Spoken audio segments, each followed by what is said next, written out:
20.10. sa v koncertnej sále základnej umeleckej školy konal prvý tohtoročný koncert.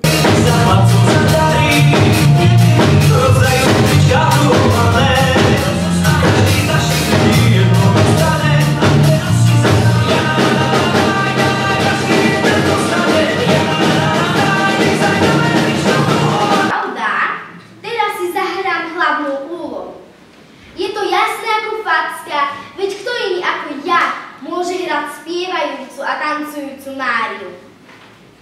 Jesenné lístočky šepkajú. Na prvom koncerte tohto školského roka sa nám predstavili deti z literárno-dramatického a hudobného odboru.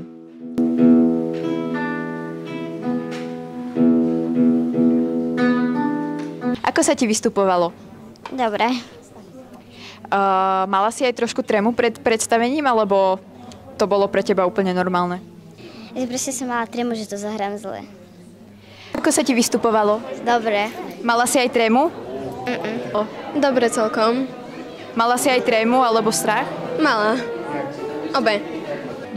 Na koncerte malo premiéru nové gitarové zoskupenie pod vedením novej pani učiteľky Edity Lorkovej. Ako sa vám vystupovalo na vašom prvom koncerte? Ja si myslím, že celkom fajn, celkom príjemná atmosféra, nálada. Dnes je pekný deň a tá jeseň je super farebná, takže teším sa, že sme to dali a že budeme pokračovať tak naďalej. Mali ste aj trochu trému? No ja osobne nie, trošku žiaci som videla na nich, že neboli úplne v pohode, ale ja si myslím, že ten prvý štart, ten prvý koncert bol na celkom slušnej úrovni. Ako sa vám páčil koncert?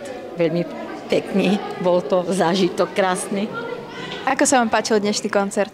Dnešný jesenný koncert dopadol na výborno, mal šmrnc, mal spád, bol to síce taký menší, komornejší koncert, kde vystúpili prevažne žiaci mladších ročníkov, ale myslím, že hudba a hovorené slovo sa krásne prestriedali a naozaj malo to dynamiku, malo to spád.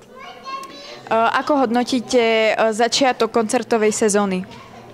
Tak koncertnú sezónu sme odštartovali týmto jesenným koncertom a hneď budúci mesiac uvedieme spevácky koncert, poetický večer, v decembri vianočný koncert, začínajú triedne koncerty, takže myslím, že všetci žiaci, učitelia sa pilne pripravujú, aby tá koncertná šnúra bola čo najlepšia.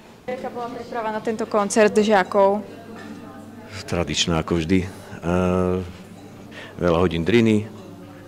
Väčšinou sa učia z pamäti, čiže hráme väčšinou bez nôt, aby sa učili deti k hraniu hlavne podľa sluchu, že sú neodkázaní na stojan a na noty, ale aby to zvládli v kľude, že sa môžu viacej sústrediť na hudbu, tak za to robíme takto z pamäti.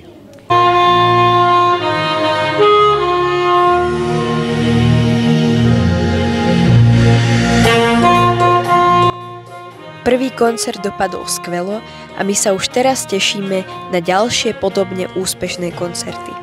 Pre televíziu ZUŠ, Tereza Paľuchová.